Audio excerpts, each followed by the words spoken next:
¿Qué tal a todos? Continuamos con este jueves donde nos acercamos a esta experiencia de encuentro con Jesús en la Eucaristía y donde nos invitan también a hacer oración por todos los sacerdotes.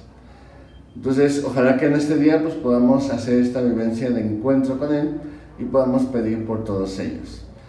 Hoy continuamos con este maravilloso mundo de la iconografía cristiana, que nos va ayudando a entender muchas cosas que podemos encontrarnos en las pinturas, en las imágenes, en las iglesias, hasta incluso también en los panteones, ¿no? Como mirábamos la vez pasada, y qué significado tiene el que el autor o el artista coloque a estos animales en ese momento y de esa manera.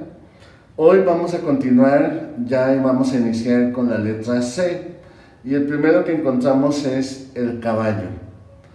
¿Qué significado tiene el caballo en las diferentes imágenes o por qué se coloca ahí? En la antigua mitología el caballo es un emblema del sol. Por eso siempre era por la parte majestuosa, por la parte brillante, ¿no? Cuando uno ve un caballo, es precisamente compararlo con el sol, como esa parte grandiosa, ¿no? De hecho, sabemos que en muchos imperios utilizaban el caballo no solamente como medio de transporte, sino también como un medio para poder manifestar su majestuosidad.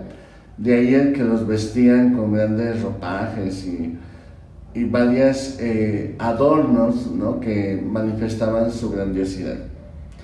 Pero en el tiempo del Renacimiento, algo que llama la atención es que el caballo representaba la lujuria, precisamente porque un caballo por naturaleza es un animal salvaje que no se puede dominar, ¿no? Y vemos cómo cuando uno ve que intentan domar a un caballo, es difícil, ¿no? Porque su naturaleza misma es estar constantemente libre y ir a donde quiera y como sea, ¿no? Por eso en el Renacimiento, cuando colocaban a una persona o un personaje referente a la cuestión de la sexualidad o la lujuria, lo ponían con un caballo al lado, representando precisamente este desenfreno, ¿no?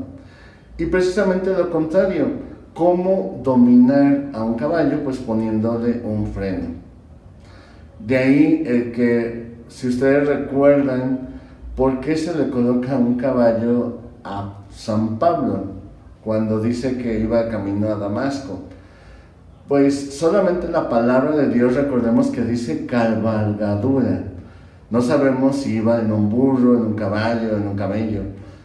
Pero algunos artistas, precisamente por la vida desenfrenada, digamos, que tenía, lo colocan que iba en un caballo, y al ser tumbado del caballo, lo quieren representar que Cristo le domó, es decir, le orientó su vida o reorientó su vida a su seguimiento. Y precisamente por eso la conversión. Ese freno, porque ponen al caballo al lado de San Pablo y con un freno en el hocico, ¿no? Es decir, ya detenido, firme, haciendo referencia a la conversión de San Pablo. De ahí que en Jeremías, en el capítulo 5, versículo 8, dice: ustedes son como caballos desenfrenados, dejándose guiar por la lujuria y el desenfreno, ¿no? Precisamente haciendo referencia a este animal. Por eso también es representado, o en el Renacimiento hacía referencia a la cuestión de la lujuria. Por eso, para poderlo dominar, necesita de ese freno. De ahí el que ya las personas que llevaban una conversión, por ejemplo, recordemos también en dónde aparece un caballo. No sé si ustedes han visto las imágenes de San Martín Caballero, ¿no? O el obispo ya Martín Caballero, que precisamente está sobre un caballo firme y que tiene un freno. Precisamente, ¿qué significa eso? De que él está frenando esa situación de desorden y lo está transformando en el amor y caridad al hermano, ¿no? Al partir su capa y dársela al pobre que estaba al lado del camino. Entonces constantemente vemos que los santos que llevan una conversión de vida, precisamente les colocan el caballo como símbolo de su conversión y cambio de vida. Otro animal que aparece también en algunos momentos, tanto en las pinturas como en algunas imágenes, es la cabra, ¿no? El animal de la cabra. Sobre todo representa a los condenados. Recordemos que en el capítulo 25 de San Mateo, que nos habla acerca del juicio final, habla de que el pastor juez, ¿no? Que es decir, Cristo como juez, separa a las ovejas de las cabras o los cabritos, ¿no? Y a las ovejas les dice: entren a gozar de la alegría de su Señor, porque cuando tuve hambre me dieron de comer, cuando tuve sed me dieron de beber, cuando estuve desnudo me vistieron, enfermo y en la cárcel me visitaron. Y las ovejas, dice, ellos le dirán: ¿cuándo te vimos así? Pues cuando lo hicieron con uno de estos, los más pequeños, conmigo lo hicieron. Sin embargo, cuando se refiere a los de su izquierda, que son representados con los cabritos o las cabras, habla precisamente de que ellos no lo asistieron cuando tuvo hambre, sed, etc., porque no lo hicieron con uno de los más pequeños. Por eso son condenados, ¿no? Y por eso se representan así, con esa imagen. Además, sabemos que las cabras, hace esta comparación también un autor cuando pinta esa imagen del juicio final. Las ovejas son más dóciles. De hecho, el pastor, cuando las llama, van. Son más dóciles, más tranquilas, y solamente comen hierba fresca y buena. Sin embargo, la diferencia o comparación con las cabras pues se van para donde quieren, se suben a los montes, van por todas partes, y aparte comen lo que se encuentra, ¿no? Y hasta incluso por ahí llegan a decir que incluso llegan a comerse desperdicio, excremento, etc., ¿no? Precisamente por eso las cabras representan lo que es la maldad. De ahí el que en algunas ocasiones, recordemos cómo en la cultura griega existían algunos personajes que tenían mitad cabra y mitad ser humano, y así empezaron a hacer referencia al demonio, ¿no? Como ese signo de la maldad, como ese signo de desenfreno, de desorden, etc., ¿no? Como de rebeldía. De ahí el que representaban estos personajes, pues eso, lo que es la rebeldía dentro de lo que son los personajes griegos y dentro de los dioses. De ahí el que a la vivencia cristiana, en algunos autores, pues llegan a representar al demonio así, mitad humano, digamos, ¿no? Con cuernos de cabra y patas de cabra, ¿no? De hecho, así algunos le llaman. Es por eso que también es importante reconocer que las cabras pues representan eso, precisamente por el comportamiento de este animal, ¿no? Su rebeldía y su manera de actuar pues también llevan a reconocer que nosotros podemos ser condenados si actuamos de esa manera, ¿no? Por eso las cabras son representadas así, y pues sobre todo el representante más grande de la maldad, pues que es el diablo, ¿no? También como una cabra o incluso en algunas ocasiones también se le llegan a poner cabeza de cabra, ¿no? Para precisamente representar que él es la cabeza de la maldad o el que lleva y da origen a todo ello. Por eso cuando veamos las cabras en algunos lugares o incluso representados en el infierno, pues es precisamente por eso, por la actitud que tienen estos animales ante las circunstancias en las que se encuentran. El tercer animal que encontramos también son los camellos. Los camellos simbolizan la templanza. ¿Por qué la templanza? Porque si nos damos cuenta, la forma de andar de estos animales es muy lenta, ¿no? Cuando van, aunque pueden trotar o incluso así como dicen, ¿no? Correr, lo normal de estos animales es que van muy lentos, ¿no? Y precisamente esa es la templanza. No ir corriendo o no dejarse llevar por el impulso, sino de manera calmada discernir de manera adecuada lo que tenemos que hacer y qué actitud tomar.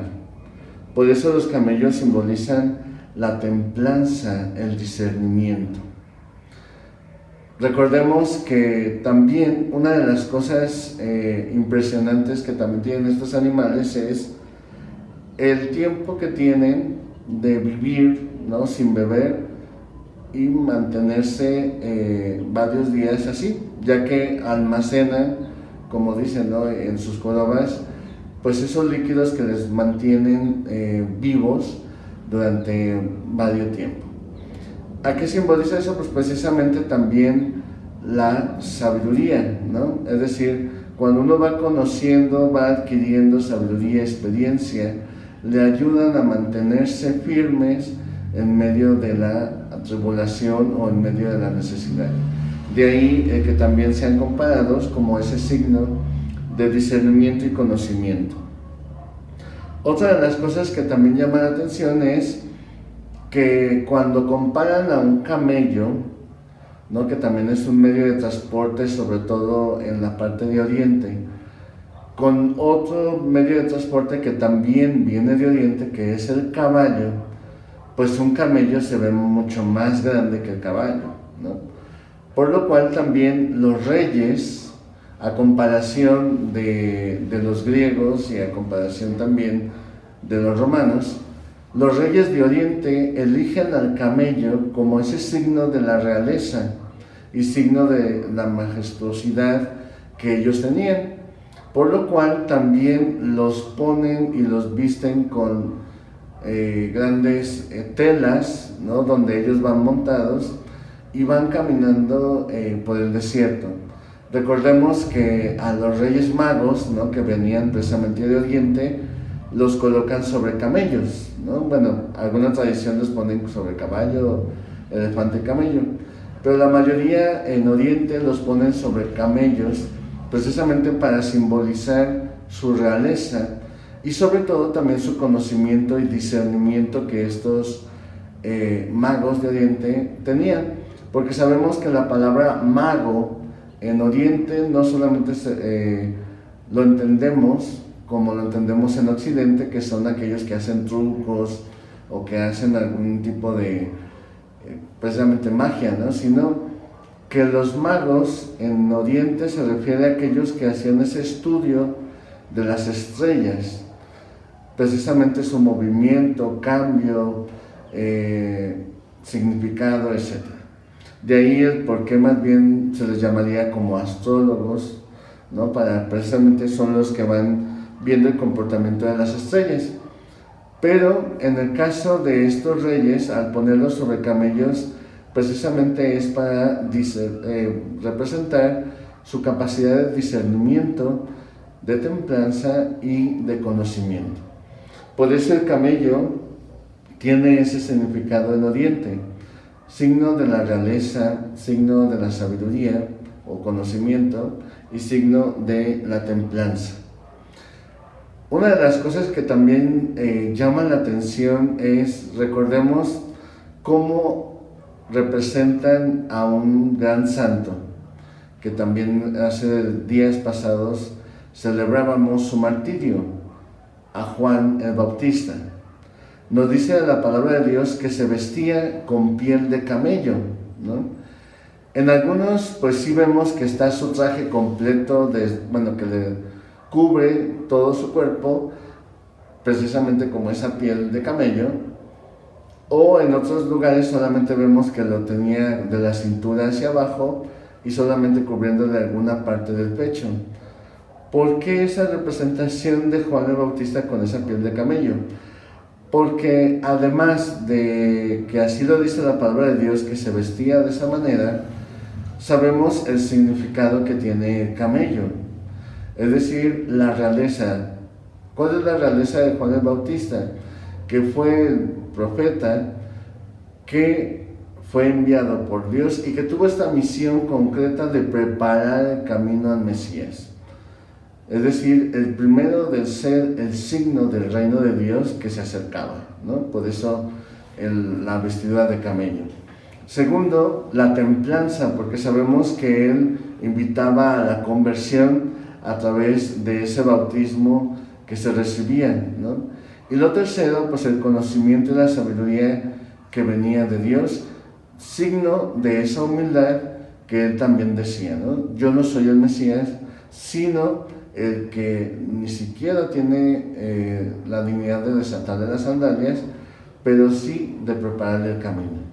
Entonces, ojalá que estos tres animales, cuando los veamos en las pinturas, ¿no? El caballo, la cabra y el camello, sepamos qué intención tiene el autor al ponerlos en los cuadros y cerca de estos santos, y saber la intención sobre todo de nuestra vivencia de fe al conocer su significado. Que el Señor les bendiga en el nombre del Padre, del Hijo y del Espíritu Santo. Amén. Gracias.